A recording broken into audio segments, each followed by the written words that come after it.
Ya, jangan sampai luntur ya. Nah, ini apa Ibu banyak juga yang hadir hari ini ya. Walaupun tadi agak terlambat karena ada hari hujan ya. Sebelum kita memulai pelajaran hari ini, sebaiknya dipimpin dulu doanya Ketua Kelas Abdul Aziz. Siap. Doa mulai. Bismillahirrahmanirrahim. Dengan berdoa tersebut, semoga ini tercerahkannya dan fokus untuk belajar biologi. Nah, selanjutnya Ibu absen dulu ya nak. Abdul Aziz, Ibu. Adil Harmansyah, Ibu. Ahmad Rizal. Ibu. Nah, sekarang sudah dipilih sampahnya nak, sudah bersih kelasnya. Sebelum kita mulai pembelajaran, kita ya udah bersih ya. Kemudian silakan anak ibu dibuka buku pembelajaran kita, buku biologi. Lalu buku yang lainnya silakan ditutup. Ibu apa ini ibu? Ini biologi ya. Yang lainnya ditutup dulu ya nak, karena sekarang kita belajar biologi. Sekarang kita mempelajari tentang sistem sirkulasi ya. Jelas di papan tulis tentang komponen darah, pembekuan darah dan golongan darah. Nah, ini lebih jelas ya. Nah, sekarang nampak videonya? Nampak. Coba diperhatikan dulu video ini.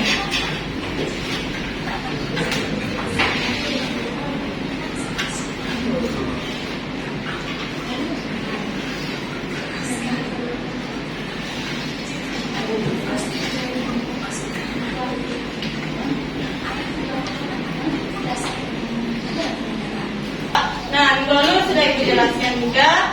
Siapa yang masih ingat gangguan pada yang ini, pada gambar yang Ibu tampilkan? Apa itu kita mau? Nah, ya Zakia, silakan. Gangguan pada sendi itu kegagalan metabolisme asam urat sehingga terjadi penimbunan asam urat dalam sendi. Ah, ya betul ya.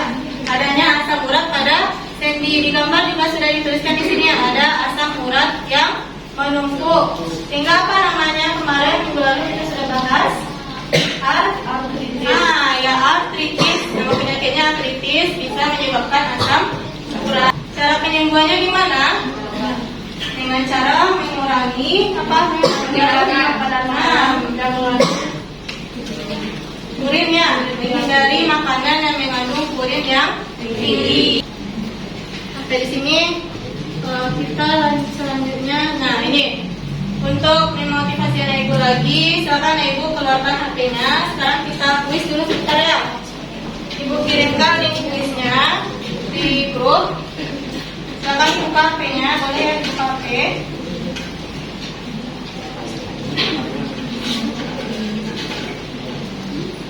Silakan semuanya dikeluarkan HP-nya. Tunggu ya, ibu kirimkan linknya. Nah itu linknya nak, silakan buka linknya.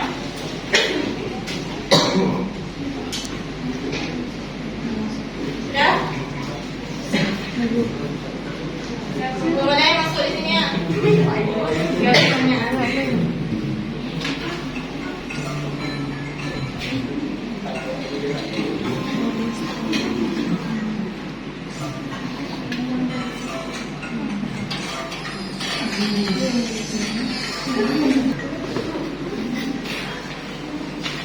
Nah, ini pemenangnya. Satu diraih oleh Bulan Cahyani. Berikan tangan nak. Kedua Firanda, kemudian yang ketiga tadi. Nah, untuk anak ibu selanjutnya, tadi mengukur ya, memotivasi anak ibu tentang kecepatan dan kecepatannya dalam menjawab soal tentang sistem sirkulasi. Nah, untuk lebih lanjutnya, mari kita lihat pelajaran kita selanjutnya. Kita masuk tujuan pembelajaran kita hari ini. Yang pertama yaitu menjelaskan fungsi sistem peredaran darah dengan tepat. Kemudian yang kedua menganalisis komponen darah, yaitu dan setelah darah. Kemudian yang ketiga, menganalisis proses pembentukan darah pada manusia dengan tepat. Yang keempat, menganalisis penggolongan darah manusia. Yang kelima, menyelesaikan masalah kontekstual tentang sistem sirkulasi pada manusia. Nah, itu ada 4 tujuan pembelajaran kita hari ini. Manfaat kita mempelajarinya antara lain menentukan tentang keberadaan darah, kemudian menentukan keberadaan darah, penggolongan darah, dan penyelesaian masalah kontekstual sistem darah. Nah, kita juga menggunakan di sini ada KPD ya nak. Nanti tahapan penggunaan KPD-nya yang pertama pembelajaran dengan menggunakan KPD, kemudian yang kedua berdiskusi dalam berkelompok mengenai permasalahan pada KPD, yang ketiga mengumpulkan informasi, yang keempat menyelesaikan permasalahan pada KPD, yang kelima mempresentasikan kerja kelompok, yang keenam menyimpulkan hasil diskusi. Nah, penilaian yang akan Ibu berikan yang pertama yaitu penilaian sikap, yaitu kerjasama, disiplin, tanggung jawab, dan jujur. Nah, nanti ingat juga terakhir Ibu juga mengadakan tes formatif yaitu tentang soal pengetahuan dan soal keterangan. Nah, sini Ibu yang kemarin juga sudah Ibu bagi kelompok ya nak ya? Ya Bu. Nah, kelompok 1 yaitu beta, yang ketiga yaitu beta, kemudian yang keduanya Adil, Taufoni, Ria Dahlia, Ahmad Ifal. Kelompok 2-nya Rizky, Miranda, Ananda Mimpi Kaudo, Cindy, Wulan, dan Angelina. Kelompok 3 Nabila, Abdul Aziz, Revina, Nita Razak, Ufa, dan Inayatul. Nah, sekarang anak ibu sudah duduknya per kelompok sesuai dengan ini? Sudah. Kita lanjutkan selanjutnya yaitu tolong ketua kelas Abdul Aziz bagikan ini ada SKPD ya, bagikan 1 per orang.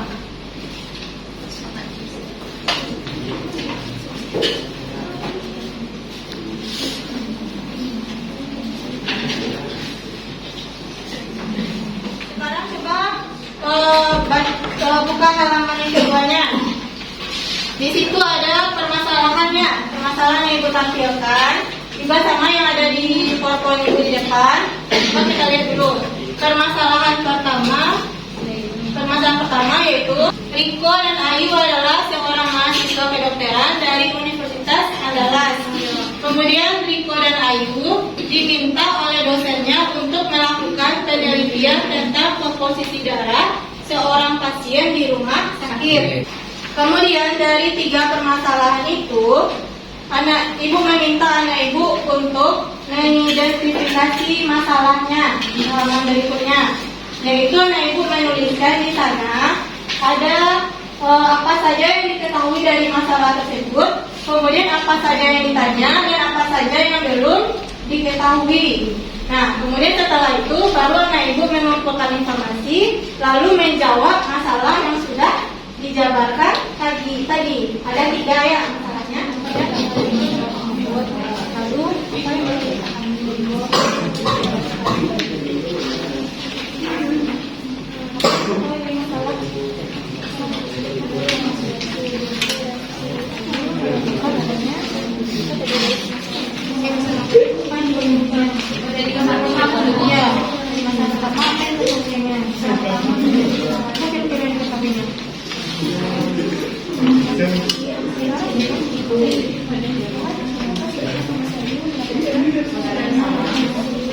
Lalu gimana anak yang mengidentifikasi masalahnya sudah dapat? Sudah? Oh, bagus. Ya, selesai? Ya, lanjut untuk mengumpulkan informasi pada permasalahannya 1 sampai 3. Kelompok ini kelompok berapa nak? 3. Yang mengidentifikasi sudah selesai? Sudah.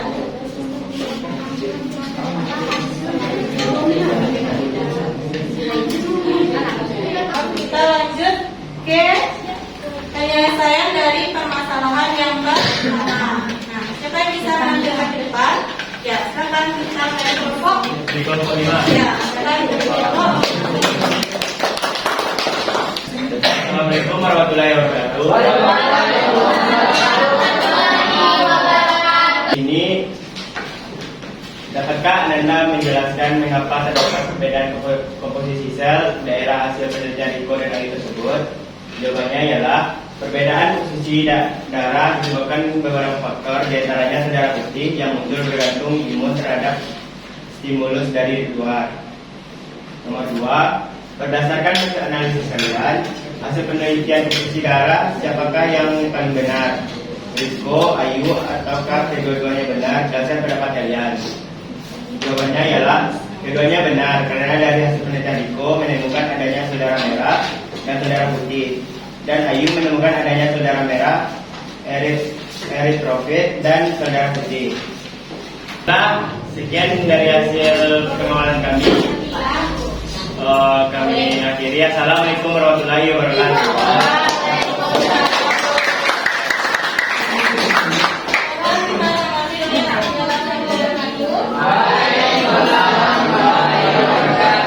Saya dari kelompok 3 yaitu kelompok organologi. Kelompok 6 yaitu kelompok organologi. Nah, di sini pertanyaannya adalah pada kondisi normal seharusnya perdarahan atau luka di tubuh kita akan segera sembuh karena adanya proses pembekuan darah. Bagaimana sebenarnya proses dari pembekuan darah tersebut? Dari gambar yang di depan, di sini kulit terluka menyebabkan darah keluar dari pembuluh. Trombosit ikut keluar juga bersama darah, kemudian membentuk permukaan basah yang menyebabkan trombosit pecah. Trombosit akan mengeluarkan zat enzim yang disebut trombokinase. Trombokinase akan masuk ke dalam plasma darah dan akan mengubah protrombin menjadi enzim aktif yang disebut trombin.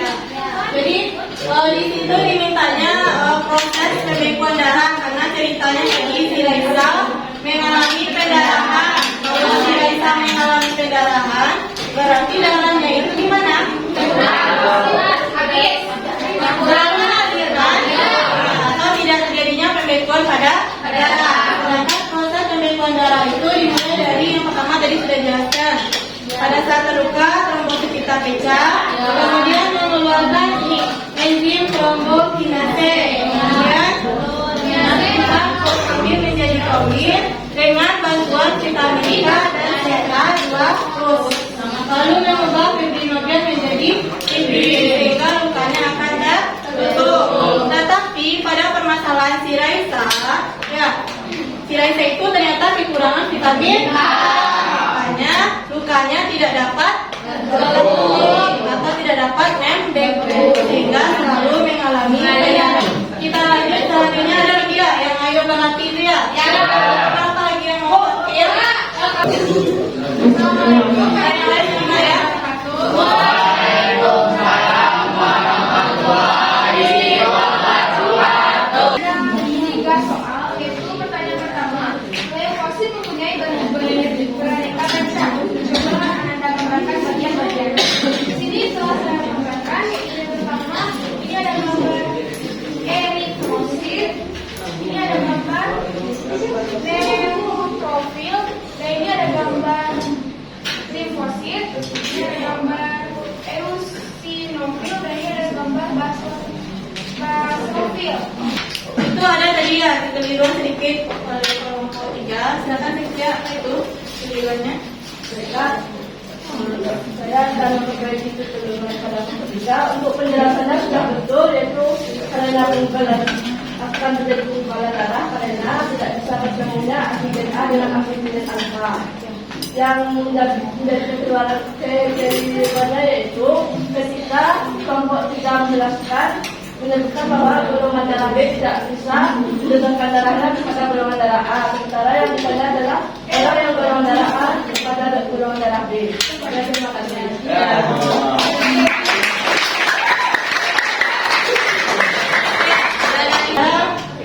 Ibu lihat ya penilaian dari penampilan tadi. Sekarang kita ke mana? Ibu ya. Supaya kelompok lagi lagi penilaiannya.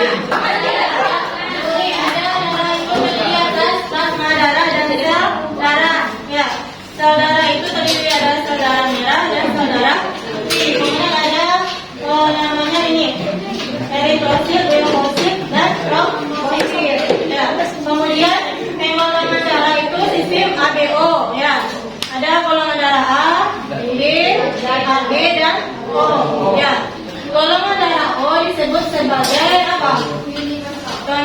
universal, artinya dapat menolakkan darahnya ke semua golongan darah. Sedangkan AB disebut resipien universal, artinya dapat menerima darah dari semua golongan darah. Jadi tadi ya, silakan dikeluarkan contoh satu lembar. Ada tes terakhir, tes formatif, pengetahuan dan keterampilan. Ini ada 2 soal. Silakan dibuat di kertas satu lembar. Nanti kumpulkan ke meja ibu. Waktunya ibu kasih 5 menit saja. Dimulai dari sekarang. Apa?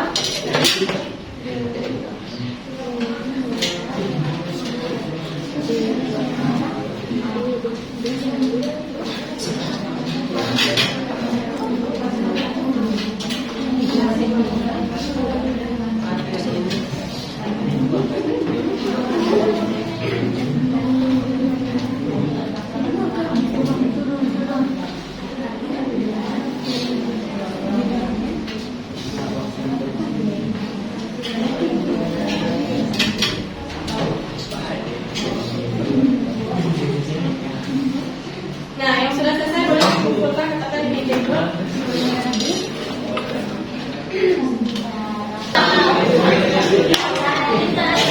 Nah, ini selanjutnya pekerja rumah serta dicatat di halaman pakai nomor 17 nomor 1 sampai nomor 10. Kata kita selanjutnya tentang peredaran darah.